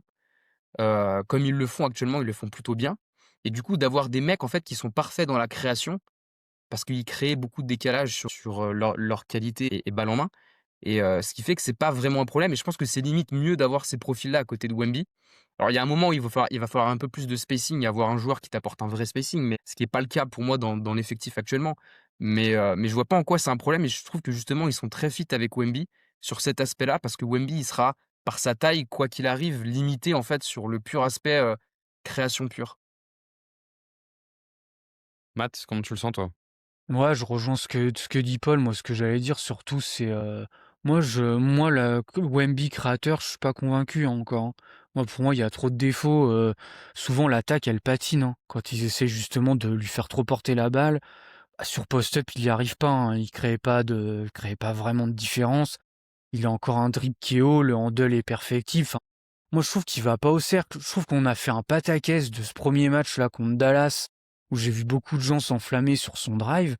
À part ce match-là, en vrai, tu fais le bilan, bah, il y a pas non plus grand-chose, quoi, hein. Ouais, il y avait des drives sur Anthony Davis, c'était cool, mais mis à part ça, moi, contre Miami, je m'en rappelle, ben, face à Adebayo, c'était pas trop ça, où ils essayaient de l'utiliser en face-up, post-up. Je trouvais que c'était, enfin, en fait, il arrive pas à créer vraiment de différence, tu vois? Moi, je trouve que pour le moment, je dis pas que ça viendra pas, hein. C'est encore un très jeune joueur, je pense qu'il a encore besoin de développement.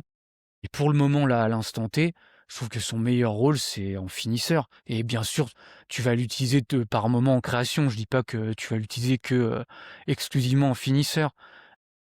Même si la pose d'écran est peut-être pas très bonne, bah, il fait 2,27 m. Donc, Et elle est il est honteuse, la tellement pose d'écran. grand que bon, ouais, mais tu vois, ils font pas mal de sets en horns ou alors c'est pas forcément lui qui va poser l'écran, mais tu vois, il vient d'un flare screen et il va quand même plonger au panier et Castle, bah, il va réussir à le trouver comme ça. Donc tu as quand même des moyens, de le mettre un peu, moi j'aime bien quand ils le mettent en mouvement en fait un peu, mais de la création un peu statique, je trouve qu'il a pas encore, non, c'est pas encore son point fort, quoi. Sur les pin downs notamment qu'ils utilisent beaucoup, où il est hyper efficace, que là, il est tellement grand, que c'est une ga enfin, il est tellement grand et mobile que c'est galère, mais je trouve quand même qu'aujourd'hui, en tout cas, moi je comprends ce que vous dites, hein, je suis plutôt d'accord. J'essaie plus de me projeter dans ce qui me paraît être le monde le plus réaliste.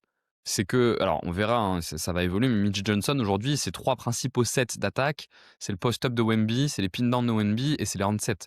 Et sur ces 3 systèmes-là, alors à la limite sur les pin downs un peu moins, mais sur ces 3 systèmes-là, le spacing, il est important, quoi. Et du coup, je suis un peu inquiet de ça. Et je comprends, hein, ce que vous dites. Ce que vous dites, c'est qu'en fait, il faudrait qu'on arrive à faire accepter à Wemby de se développer plutôt comme une sorte de KD version Warriors, quoi. C'est-à-dire, tu sais, ce genre de joueur pour lequel, en fait, tu joues pas vraiment de système, mais t'en as pas tant besoin que ça. Parce que sa gravité naturelle fait que tu vas atteindre tes 25-30 points de toute façon, ce qui lui permettrait d'ailleurs de se concentrer sur la défense et de perdre moins d'énergie intellectuelle sur l'attaque. Et donc effectivement, ça pourrait leur permettre ça, ouais. Peut-être dernier petit truc avant qu'on passe au tu préfères pour conclure. Bah, juste un premier tu préfères? Tu préfères Harper ou Castle?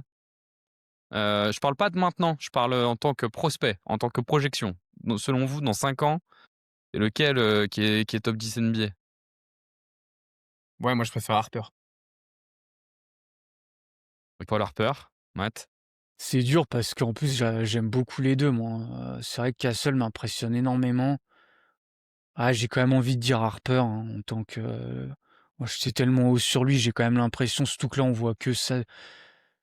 C'est vrai que quand tu compares le Castle rookie que malgré tout j'adorais et le Harper rookie, je trouve que Harper montre un peu plus de choses encore à la création que montrait Castle l'année dernière. Je trouve que le leap de Castle est surtout vraiment cette année. Moi, je préfère Castle parce que je trouve que je crois que enfin, moi, je trouve en tout cas que son passing, c'est un truc rare. C'est pas un truc, très Ça c'est vrai, ouais. répétable et je pense pas qu'Harper peut atteindre ce niveau de passing parce qu'il a un tel goût pour le passing, Harper. Je pense que Castle, je pense qu'un bon bout de pourquoi il est aussi fort, c'est parce qu'il adore passer et du coup, ça lui fait développer son jeu de pas énormément et du coup, t'es pas que dans un contexte où tu as le drive et derrière le drive, tu es un peu là en mode: «Bah, qu'est-ce qu'il y a?» Je trouve qu'il y a déjà, en fait, les autres briques avec, Castle. Sauf le tir et sur le tir, pour moi, je suis un peu kiff-kiff. Bon, en tout cas, c'était cool de pouvoir parler de ces 2 joueurs qu'on aime tous, beaucoup, je pense. Et donc, comme on l'avait fait la dernière fois, on termine avec un petit «tu préfères», pour voir un peu comment vous allez ranker VJ Edgecombe, l'arrière. Vous savez pas, vous connaissez pas les coulisses, hein, du podcast, mais Matt aime bien Edgecombe. D'ailleurs, il a fait une vidéo dessus, mais il aime bien, mais il y a un peu des limites parfois. Paul, il kiffe Edgecombe, grave. Moi, j'aime beaucoup aussi Edgecombe, donc je pense que ça peut être marrant. Comme on s'était fait la dernière fois, je vous donne un petit contexte. C'est pas le truc le plus important, mais pour quand même, qu'on n'ait pas l'excuse de dire: «Ça dépend le contexte» et du coup, le contexte que je vous donne, c'est si jamais tu es les Pelicans, est-ce que tu préfères avoir VJ Edgecombe ou l'autre. Et donc, on va se donner 5 noms. Je pense que le premier, on va aller assez vite. L'idée, ça sera aussi d'expliquer un peu rapidement pourquoi on préfère l'un ou l'autre. Mais on va aller assez vite sur le premier parce que c'est Castle. Est-ce que vous préférez Vijay Edgecombe ou Stéphane Castle? Ouah, Castle. Moi, je préfère Edgecombe. Maintenant, c'est vrai que par rapport au contexte, je dirais Castle en théorie. Si c'est Opel, c'était plus Castle, c'est ça? Ouais. OK, mais ça te fait mal au cœur de devoir dire Castle plutôt que Edgecombe. 2e joueur, c'est AJ Mitchell. Est-ce que tu es plutôt Vijay Edgecombe ou AJ Mitchell? Matt? Mmh. Ouais, Il est je pas savais qu'il allait évident. te faire chier Il est pas celui-là. évident celui-là, ouais. Il est pas évident, hein. Bah, à l'instant T, je préfère, Mitchell, mais franchement, c'est dur parce que c'est pas évident. Jusqu'où va aller la création, en fait, de Mitchell? C'est un peu ça, quoi. En fait, le truc, c'est que tu en as un qui est plus créateur, mais tu as Edgecombe qui peut avoir un profil parfait en tant que, vraiment role player plus, quoi, qui est scalable, en fait, dans tous les contextes. Bon, à l'instant T, j'ai envie de dire Mitchell, mais bon, je suis pas non plus sûr de ma réponse. Toi, tu plutôt sur lequel des 2? J'aime beaucoup Mitchell, c'est la saison qu'il fait là. Je pense que, bah, tu vois, contre les Spurs, il était pas là et je pense que le Thunder, ils vont en avoir vraiment besoin parce que c'est peut-être le 3e meilleur driver balle en main de cette équipe. Voire le 2e, hein. Voire le 2e. Non, quand Ouais, même, il est derrière J-Dub, mais pas sûr. Ouais, quand je suis même. pas sûr non Ouais, plus. En plus, je trouve qu'ils il a sont dépendants de son drive et je sais pas comment il a Ouais. fait. Il a réussi à faire en sorte qu'il soit dépendant de son drive en 2 mois, c'est hallucinant. mais je préfère VJ parce qu'il y a plus de garanties, je trouve, au niveau du shoot, et j'ai des doutes encore sur AJ à plus gros volume, quoi. Moi, c'est tous les jours, Edgecombe, hein. Mais parce que peut-être qu'effectivement, je suis un peu, je suis un peu dans le mensonge.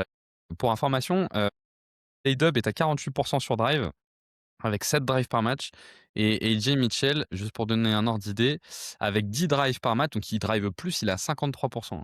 Alors après, il y a moins le passing, hein, il y a moins le passing, mais il est vraiment incroyable sur le drive, AJ Mitchell. Mais non, moi je prends Edgecombe parce que c'est plus complet, quoi. Enfin, c'est vachement plus complet. Mais du coup, ça pose une question intéressante, c'est que Matt a dit role player plus. Et moi, je pense que Edgecombe, il peut aller plus haut que role player plus, en fait. Bah, Pour c'est moi, tout c'est pas un rôle. ouais, Ouais, pour bah, c'est moi, tout le dilemme, mais pour moi, il y a trop de limites, hein. Pour moi, je dis pas que ça peut arriver, hein, on n'est jamais sûr de rien. Et il y a trop de li va je les ai exposés dans la vidéo. Moi, le drive me convainc pas, c'est le dribble, en fait, surtout. Le dribble et le handle sont pas fonctionnels, quoi. je crois que Paul est un peu moins d'accord avec ça. Bon, le troisième nom, c'est Vijay Edgecombe ou Red Shepard, qu'on avait fait lors de la dernière vidéo, le meneur de Houston. Paul, tu prends lequel des 2?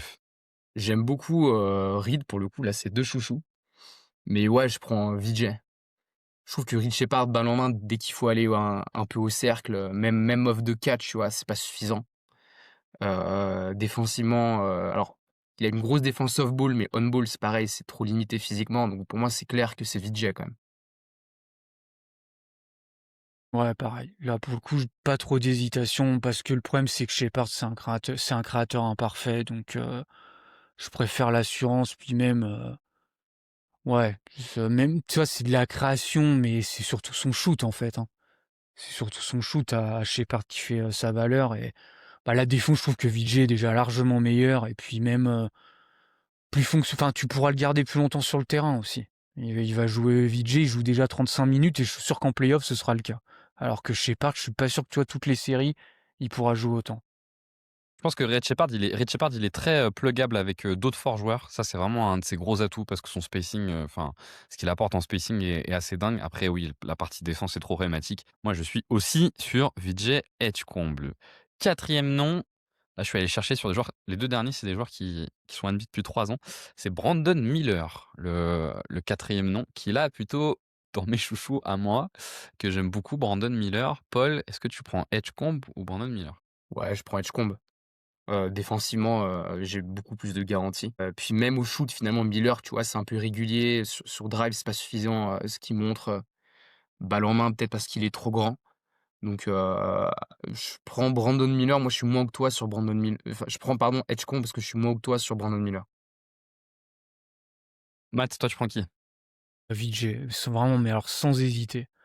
Je suis pas un grand fan de Miller. Pour moi, c'est comme si tu m'avais dit un peu, tu prends VJ ou Ace Bailey. Pour moi, c'est un peu parce que Miller, pour Oui, moi, c'est ok. un peu les mêmes. Bah, la draft, pour moi, je l'ai comparé un peu dans le profil, hein. Tu vois, en fait, beaucoup de comparaisons avec Paul George, je sais, hein, Miller, mais je trouve c'est un peu une erreur aussi de faire cette compa parce que bah, il y a pas autant de rayonnement de création, la défense est pas aussi bonne, et puis même dans le passing, tu vois, le passing de connexion de VJ est largement meilleur, et même la défense. Enfin, VJ, c'est un gros playmaker défensif que n'est pas Miller. Moi, je trouve que Miller, ce qui lui manque, c'est la capacité d'aller au cercle parce qu'il a un toucher, moi, je trouve fou. Et ça se voit sur son tir et ça se voit sur tous ses flotteurs. Mais effectivement, pour reprendre un peu ce que disait Paul, il a un centre de gravité qui est assez haut et du coup, ça l'impacte sur le dribble. Et j'ai peur qu'effectivement, il n'arrive pas. Il est centre de gravité haut plus long bras. C'est vraiment le combo kata pour être bon sur le dribble. Et du coup, il est un peu pénalisé. Moi aussi, je prends VJ Edgecombe pour le coup. Dernier nom, VJ Edgecombe. Je crois que c'est un chouchou à vous deux pour le coup, le dernier. Ou Keyonte George. Lequel vous prenez des deux? Paul, tu commences. Qui tu prends entre Keyonte George et VJ Edgecombe? Keontae, il fait quand même une belle saison. Bah, à l'instant T, là, c'est dur de pas dire Keontae parce que c'est vrai que Keontae, il y a un niveau suffisant, de passing, playmaking, de scoring. Donc mais là, c'est différent parce que bon, il y a un gars qui a 2 ans de plus. Mais on est plutôt sur le profil, hein, sur le potentiel. Je suis les Pels, je dois en avoir un des deux, donc je suis plutôt dans un Bah, contexte de je dirais développement. Keontae quand même là, par rapport à ce que Ok, Keontae me Keyonte quand même. montre. Ok. Matt, toi tu pars plutôt sur lequel? Qui ont été aussi, mais franchement, pas de beaucoup non plus, hein. Pas de beaucoup non plus parce que j'adore aussi, comme tu as dit, ouais, c'est vrai que c'est un joueur que j'aime beaucoup, mais, mais voilà, l'explosion vient surtout cette année. Il y avait quand même pas mal de questions. Il y en a toujours encore, hein. Je veux dire, c'est pas le profil parfait non plus, hein. Il est quand même pas mal utilisé en off-ball. Toi, là, est-ce que la création on-ball, le jus on-ball sera là, bah, comme un créateur primaire? J'en suis pas certain. Donc, mais après, voilà, il y a le playmaking, il y a plein de choses à la création que j'aime bien. Donc je vais aller sur Kionté. Et moi je vais aussi sur VJ Edgecombe. Je pars aussi sur VJ Edgecombe. Donc moi j'ai Edgecombe devant tout le monde sauf Castle en fait. Et je crois que sur AJ Mitchell on avait un peu de doute. Mais sinon on était à peu près raccord. Donc on le cote quand même assez haut, hein, VJ Edgecombe pour le coup. Alors je suis pas parti sur Cooper Flag qui aurait été le dernier nom sur les 2 dernières années qui faisait sens à comparer avec lui, parce que je me suis dit qu'il y avait aucun doute qu'évidemment on préférait Cooper Flag. Mais juste en très vite fait, entre Harper, Nupel et Derrick Queen. Ah oui, rien à voir. Non, OK, mais d'accord. en très vite fait, ouais. Ouais, entre Harper, Derrick Queen Genre et VJ, tu le mets en Knuppel. quoi? Tu le mets en deuxième, troisième position? Ah pardon, VJ Ouais. là-dedans, pardon, excuse-moi. Ah bah oui, OK, j'avais pas évidemment, on compris. parle OK. de VJ. Bah, oui, parce que moi aussi je croyais qu'on était parti sur un truc qui avait rien à voir. Non, non, on parle de VJ. Hem Je me suis posé la question, alors je ne l'ai pas proposé parce que je trouve que les profils sont hyper différents, mais je me suis posé la question avec Neupel, si je vous le Ouais, proposais, je ne vous l'ai pas proposé. Je pense que je mets dans alors Derrick Queen, on est vraiment pas du tout sur le même profil. Bon, je vais rester surtout sur Harper et Knuppel, je vais le mettre en 2. Je le mets derrière Harper, mais devant. moi, je le mets derrière Knuppel. Ouais, moi, Ça dépend beaucoup de ce que tu veux faire, je trouve, en fait, Ouais, bah, avec le après, le profil. truc, c'est qu'il y a plus de création offensive chez Knuppel, mais il y a que plus j'aime de beaucoup. défense Moder, à la chez draft, VJ, je quoi. l'avais. Il y a plus de défense chez VJ, donc moi, c'est pareil, je pense, garde quand même VJ devant. Mais tu vois, à terme, si Harper, il développe pas, de toucher suffisant, balle en main, bah, on se dira peut-être: «Ah ouais, VJ, il est peut-être devant, Harper parce que le drive, ce sera jamais aussi fort, mais en fait, il a plus de shoot, défensivement, c'est mieux et tout, quoi». Oui, il peut vite avoir un profil sans trop de compromis, en fait, ce qui est hyper intéressant, quoi. Et OK, d'accord, OK, c'était intéressant aussi d'avoir celui l'an dernier. Mais c'est pas pour en poser un dernier, mais du coup, est-ce que VJ Comp, c'est le prochain Jimmy Butler? Pour information, hein, c'est un peu une private joke parce que ça agace Matt d'entendre que Edgecombe c'est le regen de Butler. Et je Bah, crois que c'est Paul, pour le coup, il pense que c'est un peu son regen. Non, mais en fait, je pense que bah, c'est plus peut-être un futur Paul George en moins bien que, un Jimmy Butler, ouais. c'est un peu plus réaliste, on va dire, mais ce serait déjà génial, hein. Non, mais en plus, je trouve le truc que je trouve que quand il y a cette comparaison, Butler, son super pouvoir, c'est les lancers francs. Et même, tu regardes, quand il était pas encore créateur, bah, il provoquait déjà énormément de lancers. Donc, IG, je le vois pas. Non, moi, je pense que ce sera un moi, je le vois toujours. Mais roleplayer, c'est pas une insulte, hein, entre guillemets, hein. Bah, ça peut être génial, tu vois, si ça peut être un top, je sais pas, top 30 NBA, top 40. Moi, je vois, C'est pas mal. je serais pas du tout étonné, hein, qu'il arrive là-dedans parce que il est hyper scalable. Le shoot, je m'attendais pas à ce qu'il soit aussi bon. Il y a le playmaking défensif qui est excellent. Le passing de connexion, on le voit pas encore beaucoup, je trouve, avec les Sixers, mais je sais qu'à Baylor, moi, j'aimais beaucoup ça. Il y a vraiment une intelligence de jeu là-dessus. Après, voilà, moi, les doutes que j'avais, c'est la création pure parce que bah, le drive, tout ça, quoi. Mais sinon, c'est un joueur qui est ultra scalable, quoi, sinon. Et off the catch, il est très bon. Globalement, off the Ouais, catch, il est il est super excellent. bon. Moi, c'est là où je le préfère. C'est là où je le préfère dans ces situations où et comme on en parlait tout à l'heure, à Philadelphie, vu que tu as déjà, quand tu as un Embiid en forme, que tu as Paul George qui peut un peu créer, que tu as Maxey qui joue un peu et que, bah, tu as Grimes, Edgecombe qui profite un peu de ça pour faire de la connexion, bah, attaquer off the catch, puis faire, de la grosse défense. Bah, c'est typiquement les joueurs que tu as envie d'avoir. C'est un joueur qui manquait, je pense, l'année dernière à l'effectif, que tu as cette année, tu es ultra content de l'avoir. Totalement d'accord. J'avais vu juste une dernière comparaison, mais on n'en débat pas. C'était sur le Amazon USA, parce il y avait Dwayne Wade en commentateur et ils l'ont comparé à Dwayne Wade. Ils se sont dit qu'il leur Ouais. faisait penser à Dwayne Wade. Mais alors là, vraiment, je me suis dit, je vois pas du tout pourquoi, à part la taille. Je sais pas, j'ai pas Je pense que compris. c'est les qualités, à mon avis, c'est les qualités athlétiques, tu sais, parce qu'il fait des gros dunks. Je pense que c'est un peu ça, puis ils doivent D'accord. faire. Les deux font 6-4. Il y a Voilà, un peu de footwork. D-Wade était quand même ouais, un peu en avance c'est sur des son temps sur le raccourcis un peu footwork. faciles, quoi, j'ai envie de dire. Mais bon, j'avoue que là, je l'ai pas du tout. Bah, écoutez, messieurs, je vous propose qu'on conclue là-dessus. Donc, c'était cool là, de pouvoir parler un peu de ces différents joueurs. On espère que ça vous a plu. N'hésitez pas déjà à nous donner votre avis. Peut-être vous avez des questions à poser sur les différents joueurs. Peut-être que vous avez d'autres joueurs dont vous aimeriez qu'on évoque, enfin que vous aimeriez qu'on évoque dans le cadre du podcast Beyond the Draft. En tout cas, c'était un plaisir de pouvoir vous parler de tous ces joueurs-là. Restez connectés, on trouvera rapidement de quoi parler. À plus.